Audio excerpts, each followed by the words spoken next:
From ABC News, Letitia James says she's prepared to seize Trump's buildings if he can't pay his $354 million civil fraud fine. And I hate to say I told you so. They haven't yet done it. Okay, so it's not like the prediction has absolutely come true, but this is the first step in making this move. They could not just come out and say, Donald Trump, we're taking your buildings. They've got to go in increments. Now let me slow down. For those of you who are like, wait, what's this Trump fraud thing? What's going on with this? Well, let me help by lifting up the rock for you that you have been sleeping under and explain. Donald Trump was accused of fraud because his business valued their own assets at a number they determined, which is what literally everybody does. They didn't give Trump a trial over it. They summarily determined in a summary judgment, bang, judge says, nope, Trump committed fraud. Next question. They then said, okay, how much will Trump owe in damages?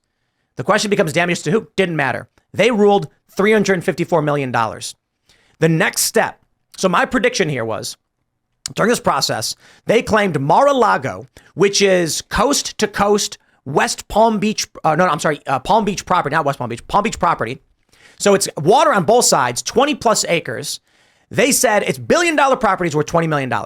That makes no sense because its neighboring properties, which are a tenth of the size, go for $40-50 million. We know they're lying. Once we saw that move, this was my prediction. In New York, they're going to fine Trump hundreds of millions of dollars. I said $250 million. I think that was what people expected. They're going to claim his $500 million building is worth $10 million or $5 million. Then they're going to seize that building and Trump will still owe $350 million. This way, the amount they fined him doesn't matter. They will take all of his New York-based asset. They've already said he can't be an officer of a company. This is the next step in what they need to do to make that happen. They couldn't just come out afterwards and be like, Trump was fined, therefore we're seizing his buildings. We've done it, then bang the gavel. Because people would be like, whoa, wait, what? Like give Trump a chance. No. The first thing they're going to do, PR-wise, public declaration. We are prepared to do this if Trump doesn't pay. The next thing they're going to do is exactly what they did to Trump and Alex Jones. The courts or the court officers will determine that for some reason, Trump is not paying the fine. Trump will move to file an appeal. They'll argue, no, you have to pay the fine. Even if you're appealing, we demand it be paid. They're saying that Trump's got to pay 10% of a bond. So $35 million if he wants to appeal. They're going to make up some excuse. They're going to claim Trump never submitted the proper paperwork. They're going to lose the paperwork. And then after a certain amount of time, they're going to file default against Trump and try and seize his buildings. My prediction. Panel, what say you? How long does he have to pay it? I don't know. Because he's about to sell stock from this what was SPAC that he's selling? Truth Social, or he's selling a bunch of stock? It's Truth Social. $354.8 million plus $100 million in pre-judgment interest. This is so ridiculous.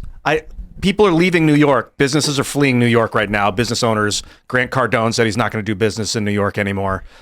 Patrick Bet-David is like, get out of New York. Stay and fight or get out or just sit there and freeze and let it all happen to you. But keep in mind, if they do this to Trump, they're going to do it to somebody else. So Casper's distributor is based out of New York State. And they're awesome. They are anti-cancel culture. They defend their customers. They don't back down to the woke mob. And they're a great business. And I'm like, this is a tough question. Do we divest from New York State? I looked at a bunch of different distributors. Basically what happens is we find a distributor, we get samples of coffee. It's mostly like Origin coffee, but then we come up with our own blends and they produce it for us. And that's how we distribute. Like that's how it's produced, right? I chose this place because they're a moderate district that leans slightly in favor of Trump, which I'm like, this is good. That means it's a battleground for us. We want to be economically invested in places where we have an interest, which will help us win against Democrat interests, or just uniparty establishment interests, I should say. We want to create industry in areas where people are like, we don't want the woke to have control over industry. When they tell people, speak against us and you're fired, that's when they win. We want to be able to say, hey, don't cancel our contract. You will lose millions of dollars. So I'm like, this is a great place. It's in a moderate area of New York State. The guy who runs it, he's based AF. He's a good dude. He's defended us from cancel culture mobs. He's defended his other customers. He says, I don't care. I won't back down. We sell coffee. We're not interested in this stuff. And now the concern is like, do we divest? Because then we'd be leaving them high and dry. But it's a tough question, right? I mean, there's already been some amount of businesses leaving New York and obviously other states as well. I know people in the music industry that have left both California and New York. Tennessee, Nashville is swelling still. They still have a significant influx of people because people are looking to leave the music or leave New York or LA, but they're still in the music industry and they want to be able to stay, connected. And there's obviously Nashville's, such a music mecca.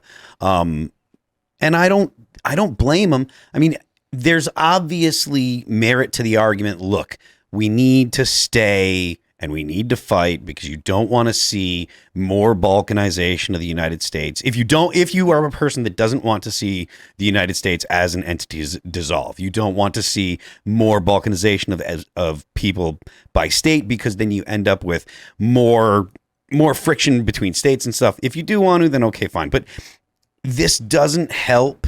Like this weaponization of government against a person because of politics, it doesn't stop with Donald Trump. These things never stop. Kathy Hochul was making these comments because people are worried. I've mentioned this multiple times on the show in the past few days, or the past few times I've been on. Property rights are the foundation of your society, of your economy. If you don't have secure property rights, you cannot have a functioning economy. It has to be a command economy if you don't have property rights, and command economies just don't work. So I would say yes. I mean, I'm not going to say get out of New York right away, but I would push them to say the companies are never going to get the signal that they need to leave, unless people are kind of giving them that feedback that is like, listen, we don't want to be, we don't want to be tied to this state, the things they could do to you and your business. Now it's tough because it sounds like he's a good guy, right? Super based. Like you want to support the company. But I think they've overplayed their hand. I mean, do we really think that like normal people or voters see this and they're like, oh yeah, like that? I mean, what a bubble they're in. Yeah, people do not pay attention for the most part. Like there's only probably 10% of the population that's paying attention to this close enough to even know the details. The rest of the population, just like the government wouldn't do anything, wouldn't prosecute him if he didn't do something wrong, and that's as far as they think about it, because they've been brainwashed for the past decade about how bad Trump is. So all they're saying is, oh, they finally found the stuff that I've been conditioned to already believe by a decade of bad media. Kevin O'Leary is a really great example of Gelman amnesia, which is he is an expert in real estate development.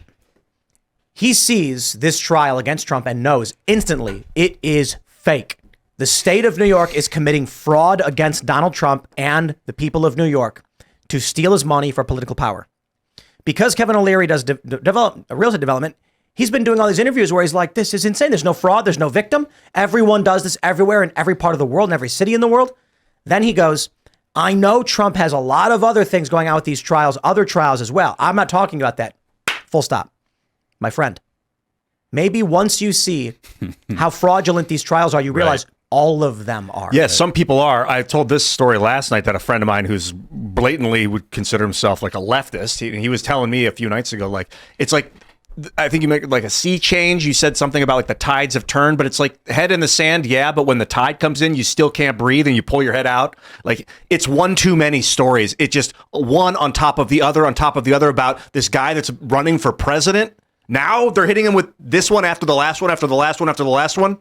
It's too many. People have become blatantly aware of this. And it's all political pain, right? I mean, they're trying obviously to get him eventually to stand down, but we're past the sand, the line in the sand that was drawn. We are completely past it. Like there's no way at this point they think more pain is going to get him to not run, and none of this is going to keep him off the ballot. I mean, aside from the Georgia Fawny Willis stuff, I mean, there's not really any of these that are going to keep him off the ballot or keep him out of the White House because he's going to be in jail. I mean, this is, they're asking him to pay, but I think the more they see this, I'm telling you, they're in that bubble. They don't realize that normal people are like, this is some bullcrap. I got to the best of my ability, I want to explain this because people are tuning in for the first time. Some people, and they're like, what is this $350 million fraud case? He took out a loan. He put up his property as collateral for the loan. And he said, my property's worth whatever, 500 million, whatever he said it was worth. Bank was like, maybe not. Maybe it's worth less than that. He's like, all right, they negotiate. They come up with a number, 400 million, whatever, a big number. Then he takes out a loan for like half that value. Then he builds another building with that. And then he pays back the loan. And he used his building. So if he couldn't pay back the loan, they'd take his property. this is what real estate developers do. That is a normal thing, and that's what Kevin O'Leary's been saying. This is what you do. You propose a great big number for the value of your property. You negotiate with the bank, and then you agree on it. Then you take out a loan for like half the value. You make the building. You pay the loan back. That's what Trump did. This is completely insane. Yeah. It's like the Federal Reserve, man. How can you, if you want to stay and hold the line, but if your area's getting shelled, you've got to retreat. The Federal Reserve owns this country. It's disgusting. This is, in my opinion, so the gender pay gap is to Marxist ends. What's the real world implications of the gender wage gap? Non-negotiations. They said men make, 30 cents more for every, women make 70 cents on the dollar for every, whatever a man makes, blah, blah, blah. It's all not true. It's actually, I believe, between 3 and 7%. And the reason is because men negotiate and women don't. Men are more willing to take risks and potentially lose a job to ask for more money. So what we ended up seeing in San Francisco is they said no more negotiating. That way it's fair. All they're really saying is this job pays $100K and no more, no less. They are shutting the market out from being able to have people say, I'm the best at this job, I deserve more. Communism. Not immediately, but the end goal will be a caste-based system of jobs. White-collar job pays 100. Blue-collar job pays 50. Entry-level job pays 32. And no one's allowed to negotiate for more or less. What they're doing to Trump right now is basically the same thing. You will not be legally allowed to value your own assets. Okay? Donald Trump has a building, and he argues why he believes it's worth $500 million. The bank says, like $400 million. In their system, what will end up happening is a government appraiser must be appointed to appraise all buildings and determine their value, whatever, no matter what you think. That's it. The value is determined by what someone's willing to pay for it. And there's a really interesting challenge in things having value. If I have this chicken painting behind me that I bought for $2,000, believe it or not, someone might say, well, then it's worth $2,000. No, it's not, because I won't sell it for less than 50. Okay, but no one's going to buy it for 50. So what? I determine the value of what I think it's worth, and then I list the asset, and I say it's worth 50. It's mine. I don't want to sell it for less. If the government came and said, nope, you're lying, it's only worth 2,000. So what? I couldn't sell it for more? That's what they're saying in New York. Trump would not be allowed to sell the buildings for what his asking price is. That's insane. And like, if you were going to take out a loan against that painting, then you would have to make a negotiation with the bank. But you could still do that. But it's effectively a sale. There's very little difference. Trump goes to a bank and says, I need $400 million in cash. I will put my building up. It's like going to a pawn shop. Imagine you went to a pawn shop and you were like, I got a diamond ring. And you were like, it's worth $5,000. And the guy goes, nah, it's worth $100. And you were like, nope, it's worth $5,000. But I'll tell you what, $3,000, it's yours. And he goes, nope, legally, you are lying and committing fraud by trying to sell your diamond ring for more than what I'm saying it is. That's insane. Well, and the wildest thing about this, though, is nobody complained, right? All the banks got paid. Nobody sued. That, to me, is like the part that I think, once again, we're talking normal folks that see this story and they're like, what is going on here? And I think when Mr. Wonderful, Kevin O'Leary, says that, he's like, all these interviews, you're right, Tim, he's out there and he's just like, there was no lawsuit. Everyone got paid back. Like, so where does this come from? Right? It's like, where do they, and look, if they're going to throw the bookie, they're going to come up with something. But I think most normal folks are like, this is obviously a political hit job. I don't think that you can't be informed about the conditions or the situation and the facts in the case and not see clearly that it's a political hit job. She said so as much when she ran. The DA literally said, "Hey, I'm going to get Donald Trump." It's not like it's super hard to figure out. And the problem is just that there aren't enough people that care. There's not enough people that care enough. They're just like, well, it's Donald Trump and I don't like him, which is, not that I'm a big Donald Trump defender. I think he's funny, but like, it's not like, they're just like, oh, it's fine because it's the person that I don't like. There is a whole generation of people that are not liberals.